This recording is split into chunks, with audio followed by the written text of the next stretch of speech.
वाघोली परिसरात अनधिकृत बांधकामांचा सर्वे चालू आहे. काय सांगाल, पुढील कारवाई काय असेल? नाही, सर्वे म्हणता येणार नाही. एक महत्त्वाची अशी एक कंप्लेंट आली होती. अच्छा. त्याच्यामध्ये अशी तक्रार होती, वाघोली लोहगाव रोडवरती हं, हं. सिटी एअर हॉटेलच्या बॅक साईडला बांधकामं सुरू आहेत आणि त्या ठिकाणी एकाच व्यक्तीच्या जवळजवळ 75 ते 76 फ्लॅटची एक स्कीम सुरू आहे, एकाच म्हणजे व्यक्तीची. ओके.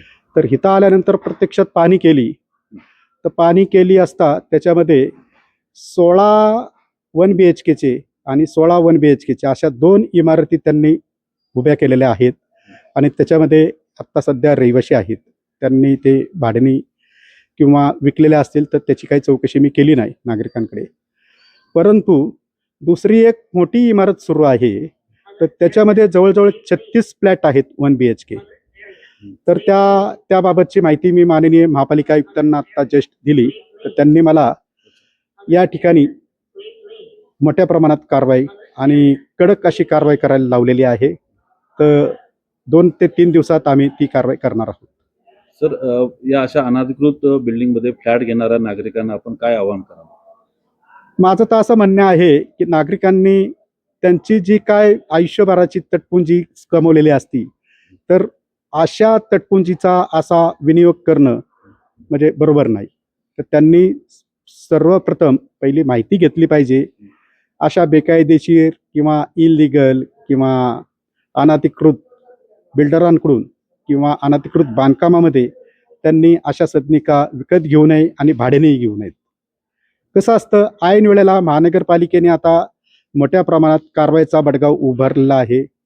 नागरिकांना त्रास देण्याचा हेतू महापालिकेचा नाही आहे, परंतु नागरिकांना जे टॅक्स भरतायत त्यांना व्यवस्थितपणे सर्व सुविधा महापालिकेकडून देता याव्यात, यासाठी लिमिटेड अशी बांधकामही झाली पाहिजेत, जेणेकरून ज्या ठिकाणी लिगली किंवा कायदेशीर बिल्डिंग परमिशन किंवा बांधकाम विभागाकडून कायदेशीररित्या प्लॅन पास करून लिमिटेड अशी बांधकामं करता येतात, तर त्याची सर्वप्रथम सर्व पुणेकरातील नागरिकांनी त्याची माहिती घ्यावी आणि ही माहिती त्यांनी म्हणजे खरंच मोलाची माहिती आहे, तर त्यांनी त्या पद्धतीनेच इथून पुढे बांधकामे करावीत. अशाच प्रकारचे अनधिकृत प्लॉटिंग जे असतात ते सुद्धा त्यांनी घेऊ नयेत.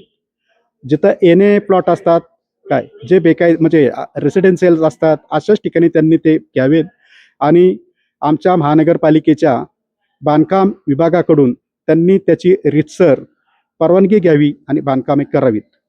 अनधिकृत बांधकाममध्ये जर ते राहायला गेलेत तर एक ना एक दिवस त्यांच्या त्या सदनिकेवर कारवाई होणार हे निश्चित.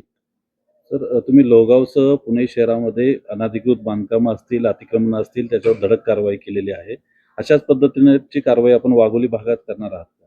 हो, 100% करावीच लागणार आहे. कारण वाघोली गावामध्ये आता खूप सुळसुळाट झाला आहे, एवढे बकाल झालंय आणि हा सर्व ताण पुणे महानगरपालिकेच्या जे टॅक्स पेयर आहेत त्यांच्यावरती येणार आहे. यांना पाणी, यांना ड्रेनेज, यांना लाईट, यांना रस्ते, या सर्व प्रकारची जी काही महानगरपालिकेची जबाबदारी आहे, ह्या सर्व सुविधा देताना हा ताण महानगरपालिकेवर काय येणार आहे?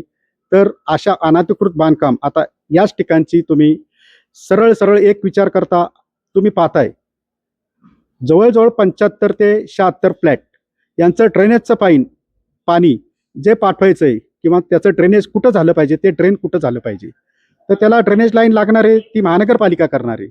ती कोणाच्या खर्चातून करणार आहे? जे रितसर पैसे भरतायत, जे टॅक्स भरतायत त्यांच्याच ह्याच्यातून त्याचा खर्च होणार आहे. मग ह्या अनधिकृत बांधकाम असणाऱ्या ह्या ज्या सदनिका आहेत किंवा हा जो व्यक्ती आहे जो 75 ते 76 फ्लॅट अनधिकृतपणे बांधतोय, ह्याचा सगळा लोड कोणावर येणार आहे? जे टॅक्स पेयर आहेत यांच्यावरती. म्हणजे प्रामाणिक माणसांनी हे सगळे पैसे भरायचे आहेत का? तर ह्याचाच सर्वांनी विचार करावा. माझं एकच म्हणणं आहे, सारासार विचार करून लोकांनी इथून पुढे सदनिका विकत घ्याव्यात आणि तशा पद्धतीने सदनिका बांधाव्यात.